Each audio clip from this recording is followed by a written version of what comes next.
வாழ்க்கை ஒரு பயணம்னு நாம எல்லாரும் சொல்ல கேட்டிருப்போம். ஆனா யோசிச்சு பாருங்க, இது ஒரு சாதாரண பயணம் இல்ல. இதுதான் உங்க வாழ்க்கையோட திசையே தீர்மானிக்க போற ஒரு மிக முக்கியமான பயணம். சரி, இப்போ உங்ககிட்ட ஒரு நேரடியான கேள்வி. நீங்க ஏறி போயிட்டு இருக்கிற ரயில், அது சரியான ரயில் தானா? ஒரு கணம் யோசிங்க. இந்த பயணம் உங்கள நிஜமாவே எங்க கொண்டு போயிட்டு இருக்கு? ஒருவேளை நீங்க போறது தப்பான ரயிலா இருந்தா என்ன பண்றது? பாருங்க, நம்ம பாதைய மாத்தணும்னா அதுக்கு முதல் படி நம்ம தப்பான வழியில போறோம்னு ஒத்துக்கிறது தான். அது எப்படின்னு தான் இப்ப பார்க்க போறோம். இந்த முழு விஷயத்துக்கும் ஒரு முக்கியமான கருத்து தான் அடித்தளம். அது என்னன்னா, நீங்க ஒருவேளை தப்பான ரயில்ல ஏறிட்டீங்கன்னு தெரிஞ்சா கொஞ்சம் கூட யோசிக்காம அடுத்த ஸ்டேஷன்லயே இறங்கிடுங்க. கேக்குறதுக்கு ரொம்ப சிம்பிளா இருக்கலாம், ஆனா இதுக்குள்ள ஒரு பெரிய சக்தி இருக்கு.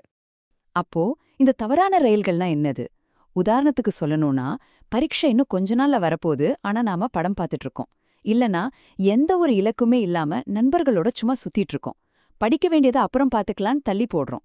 இது எல்லாமே நம்ம இலக்குக்கு ஆப்போசிட் டைரக்ஷன்ல கூட்டிட்டு போற ரயில்கள். சரி, இப்படியே அந்த தப்பான ரயில்ல இருந்து இறங்காம உட்கார்ந்துட்டு இருந்தா என்னாகும்?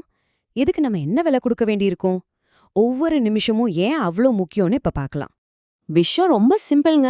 நீங்க அந்த தப்பான ரயில்ல எவ்ளோ நேரம் உட்கார்ந்துருக்கீங்களோ அந்த அளவுக்கு உங்க வருத்தம் அதிகமாகிக்கிட்டே போகும்.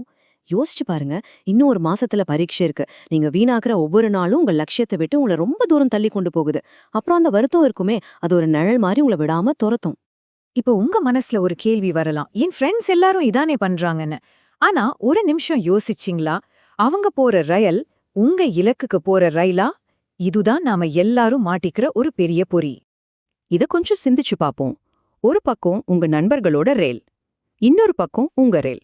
உங்க நண்பர் ஒரு ஸ்போர்ட்ஸ் பிளேயர் ஆகணும்னு நினைக்கலாம், இல்ல ஒரு டைரக்டர் ஆகணும்னு ஆசைப்படலாம். அவங்களுக்கு அவங்க போற பாதை கரெக்டா இருக்கலாம். ஆனா உங்க இலக்கு அது இல்லையே. நீங்க அவங்களோட ரயில்ல ஏறினா நீங்க போறது அவங்களோட எதிர்காலத்துக்கு, உங்களோடதுக்கு இல்ல. புரிஞ்சுதா? சரி, இப்போ ஒரு ரொம்ப பவர்ஃபுல்லான உதாரணத்தை பார்க்கலாம். தபால் பெட்டியும் டெலிஃபோனும். இந்த உலகத்துல நமக்குன்னு ஒரு மதிப்பு, ஒரு தேவை இருக்கிறது எவ்ளோ முக்கியம்னு இதை நமக்கு தெளிவா புரிய வைக்கும். இத நாம இறப்பு மதிப்பு, அதாவது எக்ஸிஸ்டென்ஷியல் வேல்யூன்னு சொல்லுவோம்.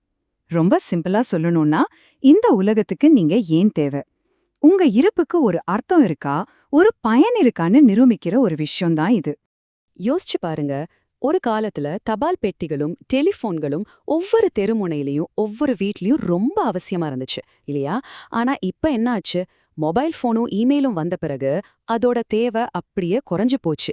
எதிர்காலத்துல அதுங்க வெறும் மியூசியத்துல பாக்குற ஒரு பொருளா மாறிடும். ஏன்?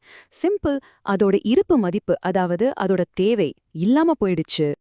இப்ப இந்த கேள்வியை உங்களுக்கு நீங்களே கேட்டுக்கோங்க. இந்த சமூகம் இயங்குறதுக்கு நீங்க தேவை அப்படின்னு நிரூபிச்சிட்டு இருக்கீங்களா? உங்களுக்கான இருப்பு மதிப்பை நீங்க உருவாக்கிக்கிட்டு இருக்கீங்களா? சரி, அடுத்த கட்டத்துக்கு போலாம். நாளைய வெற்றிக்கான விலைய நாம இன்னைக்கே கொடுக்கணும். இது நீங்க இன்னைக்கு எடுக்க வேண்டிய ஒரு மிக முக்கியமான முடிவு. எனக்கு நல்லாவே புரியுது, ஒரு விஷயத்த ஆரம்பிக்கிறது தான் உலகத்திலேயே கஷ்டமான விஷயம். ரொம்ப சோர்வா இருக்கும், சோம்பேறித்தனம் வரும், எல்லாத்தையும் அப்புறம் பாத்துக்கலான்னு தள்ளி போட தோணும். இது எல்லாருக்கும் நடக்கிறது தான். ஆனா இந்த நேரத்துல ஒரே ஒரு நிமிஷம் உங்க கண்ணை மூடி உங்களுக்கு நீங்களே ரொம்ப நேர்மையா இந்த கேள்விய கேளுங்க. நான் இதை இன்னைக்கு செய்யலைன்னா நாளைக்கு என் எதிர்காலத்துல இதுக்கு என்ன விலை கொடுக்க வேண்டியிருக்கும்? அப்படி தள்ளி போடுறதால நீங்க கொடுக்க போற விலை என்ன தெரியுமா? சில இலக்குகளை நீங்க தியாகம் செய்ய வேண்டியிருக்கும், சில முக்கியமான விஷயங்களை நீங்க இழக்க வேண்டிய கட்டாயத்துக்கு தள்ளப்படுவீங்க. கடைசியா உங்க எதிர்கால வாழ்க்கை பல மடங்கு கடினமா மாறிடும். இந்த விலை ரொம்பவே அதிகம் இல்லையா? ஆக உங்களுடைய உண்மையான பயணம் இப்போதான் ஆரம்பமாகுது. முதல்ல அந்த தவறான ரயில விட்டு இறங்குங்க. நல்ல ஞாபகம் வச்சுக்கோங்க. இன்னைக்கு நீங்க எடுக்கிற ஒரு கடினமான முடிவு நாளைக்கு வரப்போற ஒரு ரொம்ப கடினமான வாழ்க்கைய தடுக்குது. ஆமா, இன்னைக்கு நீங்க படுற கஷ்டம் உங்க எதிர்காலத்துக்கான ஒரு மிகப்பெரிய முதலீடு. அப்போ நீங்க அடுத்து என்ன செய்யணும்? ரொம்ப சிம்பிள்.